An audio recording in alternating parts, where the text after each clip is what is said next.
السلام علیکم ناظرین، ڈاکٹر میاں محمد خلیل ہربلس آج ایک نئے موضوع کے ساتھ آپ کے پاس حاضر ہے۔ ناظرین، اکثر بچوں میں خاص کر کان کا بہنا ایک بڑا عام اور بڑا ڈیٹ سا مرض ہے۔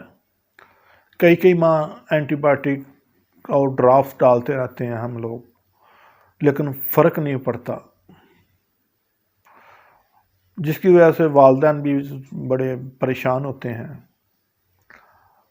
اس میں کان سے پیپ آتی رہتی ہے، بعض دفعہ درد ہوتی ہے، بعض دفعہ درد نہیں بھی ہوتی، اور اس کی وجہ سے کان میں انفیکشن اور دوسرے مسائل جو ہیں وہ دن بدن بڑھتے رہتے ہیں۔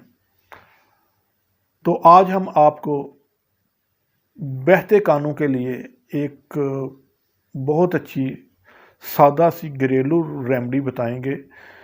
یقین کریں، اتنی کمال کی اور اتنی زبردست یہ ریمیڈی ہے، اگر آپ یہ بنا لیں گھر میں یا ہمارے اطباء کرام بنا لیں اور اس کو استعمال کریں تو یقین کریں کہ آپ کانوں کے اسپیشلسٹ مشہور ہو جائیں گے اور آپ ڈاکٹر کی باری باری فیسوں سے بچ جائیں گے۔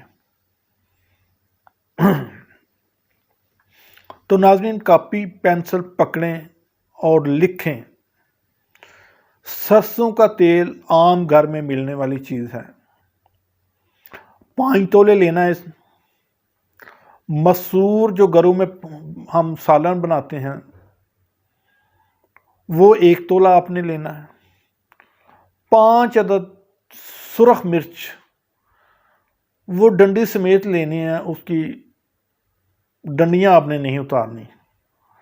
اب آئل میں ڈال کے وہ آپ کسی برتن میں ڈال کے چولہے پہ رکھ دیں، ہلکی آگ پہ اس کو جلا لیں۔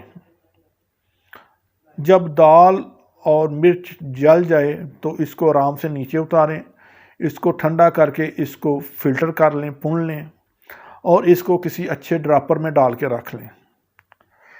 کان کو روئی سے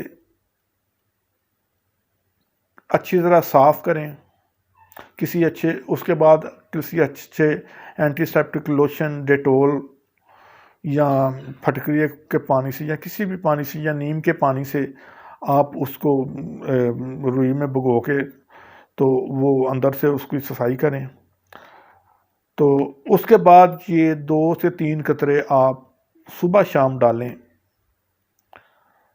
انشاءاللہ یہ جو کان بہتے ہیں، کانوں سے پیپ آتی ہے، اس کی وجہ سے آپ لوگ ذہنی اذیت کا شکار ہیں، یہ چند ہفتوں میں ٹھیک ہو جائیں گے۔ اس کو بنا کے ضرور رکھیں، یقین کریں جس کو بھی دیں گے آپ کو دعا دے گا، اور آپ اپنے علاقے میں، اپنے حلقہ احباب میں کانوں کے اسپیشلسٹ ڈاکٹر مشہور ہو جائیں گے، خاص کر بہتے کانوں کے لیے۔ اور جن کو درد ہوتی ہے، کوئی ہلکی پھلکا ورم ہے، ان کو بھی یہ استعمال کریں، انشاءاللہ اللہ شفا دے گا۔ السلام علیکم۔